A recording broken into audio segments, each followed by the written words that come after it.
Hey guys, welcome back to another tutorial video. In today's video, I'll show you how to connect to Starlink.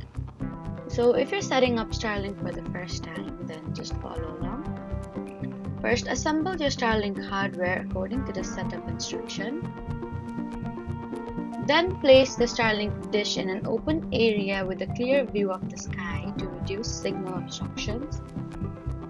Then connect the dish, router and power supply using the included cables. And once everything is plugged in, you need to wait a few minutes for the system to power on. Now open the Wi-Fi settings on your phone and look for the default Starlink Wi-Fi network and connect to it. Then open the Starlink app and finish the setup process.